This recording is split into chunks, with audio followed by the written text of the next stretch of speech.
On the 25th of June, year 2013, something happened in the State Supreme Court in Brooklyn, and we have to talk about it. There is a person in the Jewish community that lives in Boro Park of Brooklyn, and he's a child molester. He was in a synagogue in Belz, B-E-L-Z, that's on 15th Avenue, and he called down 3 boys between 2:30 to 3:30 p.m. and told them he needs help to pack away some books from the basement, and he molested them, and I don't know exactly what he did, and he was picked up by the police and he was arrested. They found a diaper, they found evidence.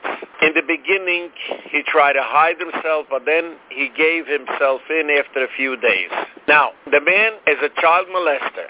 One child out of the 3 children didn't come forward because he is a grandson of 2 big, powerful rabbis in Boro Park, and obviously they didn't want to come forward because they did not want their shul to be burned down to ashes. Now, the other 2 victims did come out. They suffered for almost 2 years from intimidation, from threatening. The rabbi of Belz, the way we heard about it is, had called up the 2 rabbis of Bobov, and they all used powerful speech, threatening to make sure that the parents are intimidated so that the children can't come out. It's a shame what's happening. In the week of the 15th or the 16th of June, they were supposed to have a settlement for 2 years prison plus 10 years probation. They were fighting and fighting until finally they came to a conclusion. They let him walk away with a sweet deal of 6 months in jail and 10 years probation. It hurts everybody. It hurts the Jewish community. It hurts every human being, Catholic, Muslim, atheist, anybody. It hurts. We are fighting. We're putting in so much effort that children should be safe. And there are a few corrupted lawyers, together with the corruption of Mr. Charles Hynes' office, they drive sweet deals, and our children are in jeopardy. It's a shame. The lawyer of Menachem M. Deutsch was easy freed. All of a sudden they took in the other lawyer. His name is Mr. Idella. This lawyer is the one that has the connections in Mr. Charles Hynes' corrupted office. He was there at ADA once, and he's the one that came to finalize the deal. In my eyes, Mr. Idella is a crook, a criminal who should lose his license.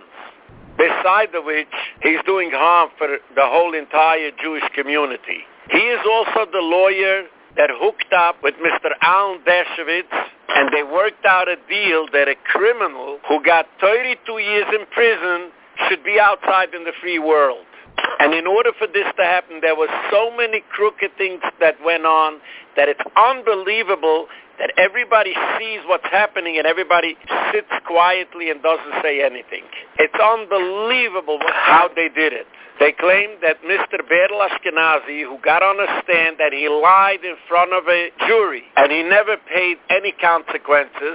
Mr. Berl Ashkenazi, according to the lawyer Mr. Idella, was not supposed to be on the stand. And the same idea came from Mr. Alan Dershowitz. Now, what we don't understand with this whole thing is, when they called him to come on a stand, they claimed that a detective who is 30 years, a grade A detective, forgot to give over an important document. Would anybody believe this nonsense?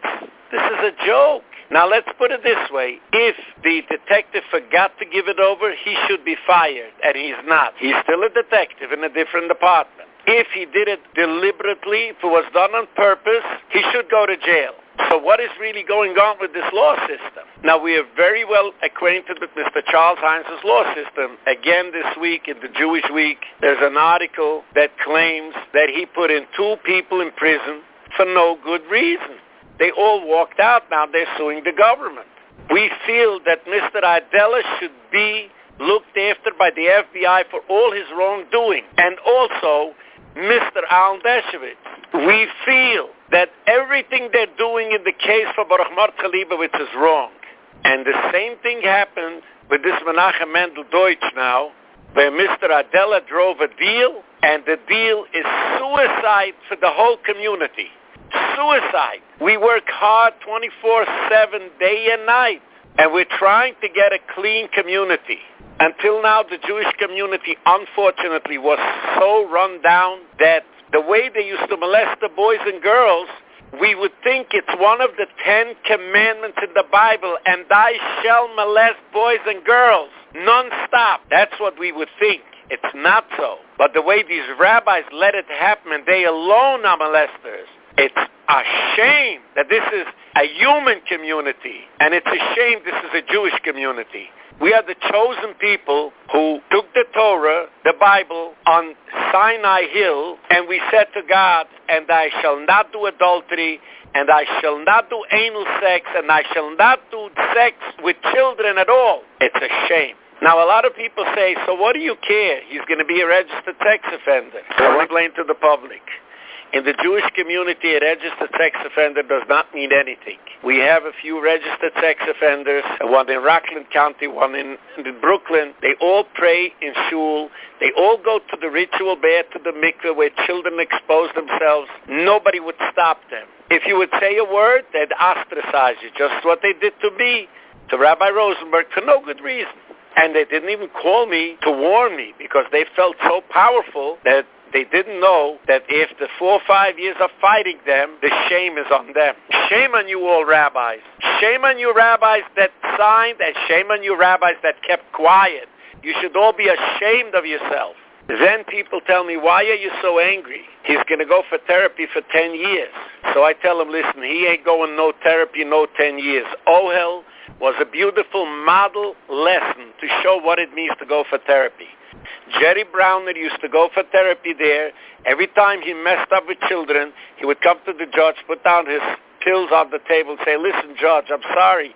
What can I do? I go for help, and it doesn't help. Now, why doesn't it help? Very simple. Because he probably never took those pills. He enjoyed molesting children, and to get away with it, he went for help. So the fact that he's going to have to go for help doesn't mean anything. He's going to get the same sweet deal as other molesters got in Ohel. It's a shame of what's going on. There was one whistleblower, and they threw him out. It's an organization which backs the pedophiles and gives them more power to continue what they're doing. Now, there's another factor involved here that the ADA said in public, and then she said it private, that the parents agreed to it. In other words, the parents of the 2 children were happy with this deal. I would like to talk about this. Many people told me when the ADA sat down to make a deal, they were forced into the deal. It wasn't out of their own goodwill.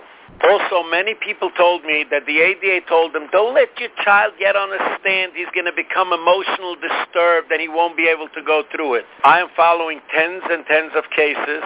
The last case was Joseph Coco in New Jersey, and I asked the victim after he testified for more than 2 hours, were you scared? Did you have to get somebody to help you, to give you courage to come on the stand? He says, no, Rabbi, on the contrary. I was as happy as I can be to give it out in public and to confront this pedophile, my abuser, who did so much harm to me. So I want the people to know, don't let the ADA sell you lies. The children are more than happy to confront the person who did such horrific acts on them and to give it out. And then they're very happy if he gets a long term, not no 6 months. It's a joke. And 6 months later, we're going to have to start worrying that he's going to do this again. After all, don't you see he davens, he prays in bells?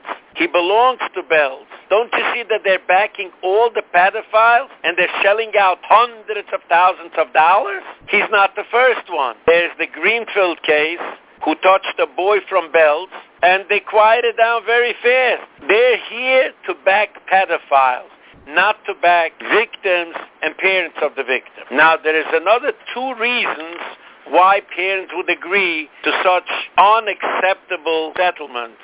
One is that they take money. Yes, we know they use all the advocates for an ATM machine, then they get offers of hundreds of thousands of dollars, and they settle. We know that. Now, if this is what's happening, it is the government's obligation to stop it. This is against the law. This is called extortion. Now, we had the case of extortion. Mr. Shimon Burach Terkeltaub tried to extort money from Mr. Meyer Leibowitz, claiming that he molested his son and he needs money for help for doctors. So they were both caught doing wrong. Meyer Leibowitz for molesting Terkeltaub's son, Terkeltaub for trying to extort money. So Mr. Charles Hynes gave them a beautiful deal in his office, and none of them went to jail. It's all off the hook. He got a few years probation or whatever. It's a joke what's going on. The government has to stop this kind of action of extorting money. Now, if this deal was done because of extortion, they were offered money, the government should come in and find out. We need the FBI should come in to study the cases. It's a shame of what's happening. Now, the other reason why a father or parents of a victim would drop the case is because, unfortunately, in our community, they defame victims, witnesses, and everybody. A person like myself who is an advocate for those children. I am in ostracization by 38 prominent rabbis. By the way, about 11 of them have a very bad record in sexual behaving. Anal sex, oral sex with women, it's unbelievable. But I'm in ostracization for years. I was almost ran over hundreds of times when I walk in the street. I have to watch not to cross in front of a car. I am being spit at even till today, screamed at. I was assaulted. I had bleach thrown in my face. One of my children was assaulted with a pinball. It's unbelievable. And this, what I go through, the victims and the parents of the victims and the families of the victims go through the same chaos. I don't understand why nobody is here in the law system to help. The fact that the rabbi signed an ostracization against me and never sat down to speak to me, I consider this a hate crime. And that made my blood and my family's blood free for everybody to hurt and to kill. Where's the Civil Liberty Union? Where's the FBI? This is a hate crime. And this is what they do to the victims and the parents of the victims. The rabbi who his child was molested by Joseph Coco had to move from Lakewood, New Jersey, and all the big rabbis gave out letters that they should do anything physical, emotional, any way possible to stop that man from going to court. Is that fair? Does this sound like the United States of America after we fought for civil rights? It's a shame. You know, women got their civil rights in 1920. The victims and the families of the victims and the advocates don't have civil rights in year 2013 in the United States of America. And this is all a shame. It must change. We must fight together to change this system. We must make sure that Mr. Charles Hynes, with all his people that were corrupted, get out of that office. We must make sure that these lawyers, Alan Dershowitz, Arthur Adela, all these people are crooks, and they should lose their license. And then we can have a new, fresh start, hoping that things would straighten out and go better. Thank you, everybody, for listening. Have a good day, and bye-bye.